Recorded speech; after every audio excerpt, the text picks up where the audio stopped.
اس میں اس بار خواتین کی کوئی تعداد نظر نہیں آئی، لیکن جو جے یو آئی کے ترانے تھے اس میں رات میں دیکھ رہا تھا، محسوس ہوا کہ اس ترانے کے اندر پہلی بار ہمیں لگا کہ کوئی خواتین کی آواز بھی شامل تھی، لیکن خواتین فزیکلی جو ہے وہ اس جلسے میں موجود نہیں تھی۔ مریم اورنگزیب صاحبہ موجود تھیں، چند خواتین، چند درجن کہا جا سکتا ہے، جہاں ہزاروں لوگ موجود تھے، تو اس میں اتنی جو کم تعداد ہے وہ کاؤنٹ نہیں کی جا سکتی، لیکن اس کے باوجود یہ جلسہ بڑا ہی کامیاب اور پر اثر تھا، اور خصوصاً رات کو جب ہم دیکھتے ہیں تو وہ اس کا جو کراؤڈ ہے وہ بڑا پرجوش تھا، اور اس میں سب سے بڑا حصہ جو ہے وہ جے یو آئی کا تھا، نون لیگ کا بھی اتنا حصہ ہمیں نظر نہیں آتا۔ تو ایک بات تو یہ طے ہو گئی کہ پیپلز پارٹی کے خلاف جو ہے وہ ایک طرف وہاں تحریک انصاف آلریڈی اپنے آپ کو وہاں لینڈ کر چکی ہے اور نئے سرے سے ایک نئے اتحاد کی طرف جا رہی ہے۔ مختلف جگہوں پر تحریک انصاف اور جے یو آئی وہاں مقامی سطح پر اتحادی بھی ہیں، لیکن جے یو آئی دوسری بڑی قوت اپوزیشن کی جماعتوں میں بن کر ابھری ہے، اس سے کوئی انکار نہیں۔ دوسری جو سب سے بڑی بات تھی اس میں وہ یہ تھا کہ شہباز شریف کی جو تقریر تھی، اس سے بہتر تھا کہ شہباز شریف اس پی ڈی ایم کے جلسے میں شریک ہی نہ ہوتے، کیونکہ جس طرح کی بے لذت سی اور چبے ہوئے چیگم کی طرح بے ذائقہ، جس طرح ہم کہتے ہیں کہ وہ جب آپ چیگم کو چباتے ہیں تو آپ کے منہ کے اندر ایک بوجھ بن جاتا ہے، آپ کہتے ہیں کہ اس کو نکال دیا جائے، شہباز شریف کی تقریر اس سے زیادہ نہیں تھی۔ میرا خیال ہے، اور کچھ دوستوں سے میری بات ہوئی، تو اس بار مریم نواز شریف کو نہ صرف اسٹیج پر بلکہ اسٹیج کے نیچے وہ لوگ جو پچھلے دنوں بھی جب کراچی میں پی ڈی ایم کا جلسہ ہوا تھا شریک ہوئے تھے، انہوں نے مریم نواز کو بڑا مس کیا، کیونکہ جس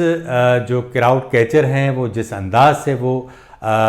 بات کرتی ہیں، جس طریقے سے ان کا جو انداز ہے جلسے میں تقریر کرنے کا، وہ قطعی طور پر شہباز شریف اس کے پاس سے بھی ہمیں گزرتے نظر نہیں آتے۔ تو ایک تو بات یہ طے ہو گئی کہ عوامی انداز میں، عوامی جذبات میں آپ کس طرح بات کر سکتے ہیں، شہباز شریف اس پیمانے پر کسی طور بھی نہیں اترتے، ایک تو یہ بات۔ لیکن مریم نواز شریف کی غیر موجودگی میں میاں نواز شریف نے سب سے بڑی اہم باتیں کی، اور اس میں انہوں نے جو ہے وہ اسٹیبلشمنٹ اور خود فوج کا ذکر کیا۔ انہوں نے اس بار نام تو نہیں لیا کسی فوجی جرنیل کا، لیکن لوگ سب سمجھتے ہیں کہ چند لاکھ لوگوں کا تذکرہ کر کے انہوں نے کہا کہ وہ 21 کروڑ لوگوں کی انکم جو ہے، جو فنڈز ہیں وہ کھا جاتے ہیں یا لے جاتے ہیں، اور یہ باقی 21.5 کروڑ لوگ جو ہیں وہ پریشان ہیں۔ تو اس بار انہوں نے نہ صرف ووٹ چوری کا تذکرہ کیا، اس بار انہوں نے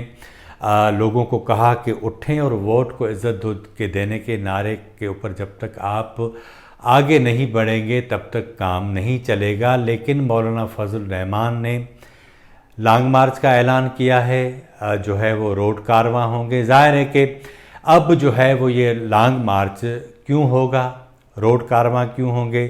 ملک بھر سے یہ قافلے نکلیں گے، تو جگہ جگہ ہم دیکھیں گے کہ ان کی تنقید حکومت پر کم لیکن اسٹیبلشمنٹ کے خلاف زیادہ ہوگی، اسٹیبلشمنٹ کے جو ہے وہ ان کے خلاف نعرے بازی ہوگی۔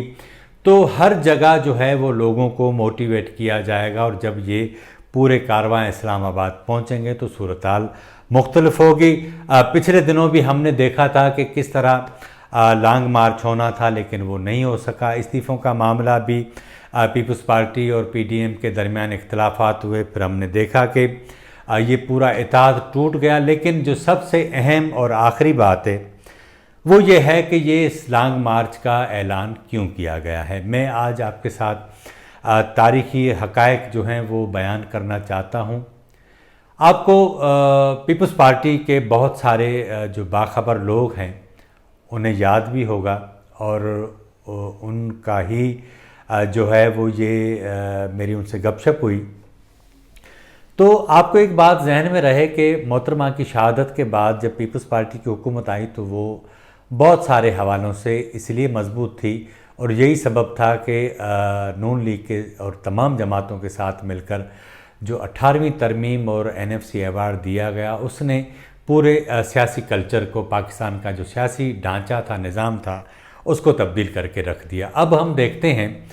کہ پاکستان کی اسٹیبلشمنٹ کو، پاکستان کے وہ بیوروکریسی یا بابوز جو سمجھتے ہیں کہ سارے اختیارات ہمارے ہاتھ میں ہو، اور پاکستان کی اسٹیبلشمنٹ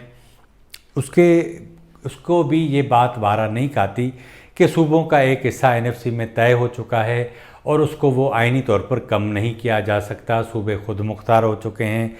ہم نے دیکھا ہے کہ جس طرح وفاق چڑھ دوڑتا تھا صوبوں کے اوپر،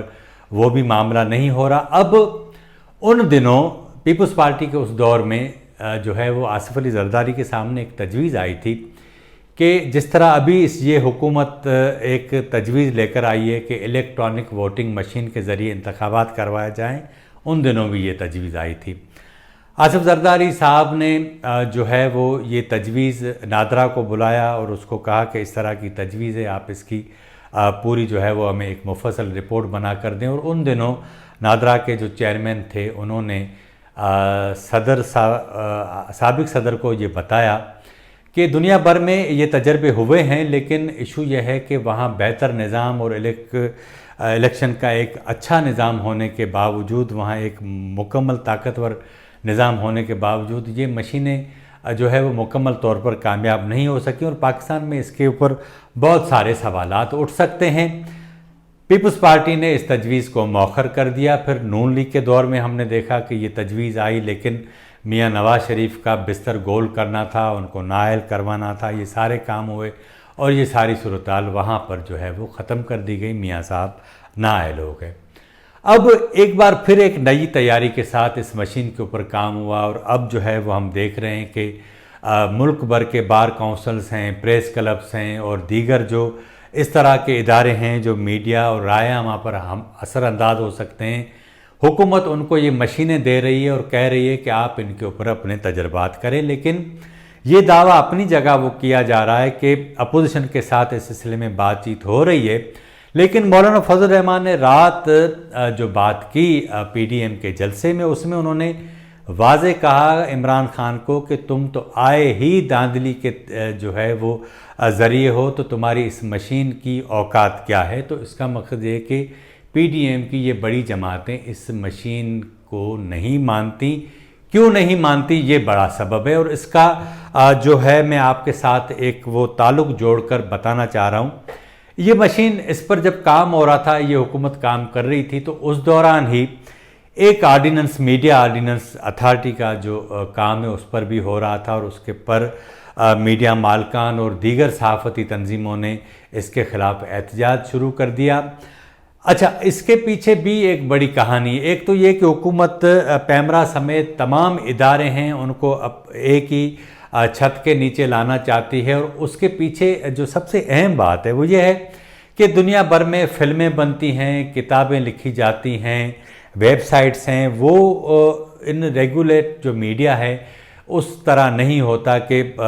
اگر ISPR کی خبر آئی ہے تو اس میں جو فل اسٹاپ کامہ ہے اس کو بھی ختم نہیں کرنا، جیسی ہے چلا دینا ہے۔ جس طرح سے بھیجی جاتی ہیں وہ سمجھا جاتا ہے کہ جنہوں نے بھیجی ہیں اور جو بنانے والے ہیں وہ پروفیشنلی بڑے رچ ہیں، تو یہ جو بنی ہوئی ہے اس کو بغیر کسی سورس کے ایسے ہی چلا دینا ہے۔ لیکن بہت سارے YouTube چینل سوشل میڈیا پر، فوج پر، ججز پر، وزیر اعظم پر، صدر پر، تمام لوگوں کے اوپر تنقید ہوتی ہے، اور اب اس بل کے ذریعے ان تمام لوگوں کی زبان بندی کا ایک بندوبست کیا گیا ہے۔ اگر جو بندہ جو ہے وہ اس طرح کے کام کرے گا تو اس کے اوپر 3 سال کی قید یا 2.5 کروڑ جرمانہ، دونوں سزائیں ساتھ ہو سکتی ہیں، اور اس طرح کے بہت سارے ایسے معاملات ہیں جو آپ سمجھیں کہ ایک پورا مکمل مارشل لا کے دور میں جس طرح چیزیں ہوتی تھی یہ کی جا رہی ہیں۔ اچھا، اب اس کا تعلق کس طرح جڑتا ہے کہ آپ جو ہے جتنے بھی میڈیا ہاؤسز ہوں گے، سوشل میڈیا کے لوگ ہوں گے، جب ان کی زبان بندی کر دی جائے گی تو یہ لوگ جو ہیں جو بھی دھاندلی ہوگی اس کو جو ہے وہ رپورٹ نہیں کر سکیں گے، اور اس کے نتیجے میں مرضی کے نتائج آ سکیں گے۔ آپ کو جاتے جاتے یہاں میں آپ کو بتاتا جاؤں کہ RTS جو سسٹم تھا 2018 کے انتخابات میں، وہ ایک فون کال کے اوپر بند کروا دیا گیا تھا، اور اس کے نتیجے میں سارے نتائج تبدیل ہوئے، لیکن اس کے باوجود بڑی محنتوں سے عمران خان کو پاور میں لایا گیا۔ لیکن اس بار اگر یہ اس طرح کی چیزیں ہوتی ہیں تو ظاہر ہے کہ جو پلان ہے وہ یہ ہے کہ 2/3 اکثریت دے دی جائے، اس کے بعد آئین میں ترامیم کروا دی جائیں، اور اس کے نتیجے میں ہوگا یہ کہ ملک کا جو بنیادی ڈھانچہ ہے نظام کا اس کو تبدیل کر دیا جائے، صدارتی نظام لے آیا جائے۔ اگر وہ ممکن نہیں ہوتا تو جو 18ویں ترمیم ہے اس کو رول بیک کر کے، NFC کو رول بیک کر کے، جو ہمارے ادارے ہیں بڑے، جن کا سارا کام ملک کے عوام کی جیبوں سے جو ٹیکس اکٹھا کیا جاتا ہے ان کے ذریعے چلتا ہے، تاکہ وہ اپنی مرضی کے فنڈز لے سکیں۔ تو یہ ساری صورتحال جو ہے وہ اسی کی کڑیاں اس طرح ملتی ہیں، اور یہی سبب ہے کہ پاکستان مسلم لیگ نون، JUI سمیت جتنی بھی جماعتیں ہیں ان کی جو ہے وہ مجبوری بن چکی ہے کہ یا اب اس موقع پر وہ خاموش رہیں یا پھر مرو یا مارو کی صورتحال کی طرف چلیں۔ دیکھتے ہیں کہ آنے والے دنوں میں کیا ہوگا۔ آج کے پروگرام میں اتنا ہی۔ اگر آپ کو ہمارا پروگرام اچھا لگا ہو تو ہمارے چینل کو ضرور سبسکرائب کریں، لائک کریں، شیئر کریں، اور اپنی رائے کا اظہار ضرور کریں، تاکہ آنے والے دنوں میں ہم اپنے اس پروگرام کو مزید بہتر بنا سکیں۔ مجھے اجازت دیجیے، اللہ حافظ۔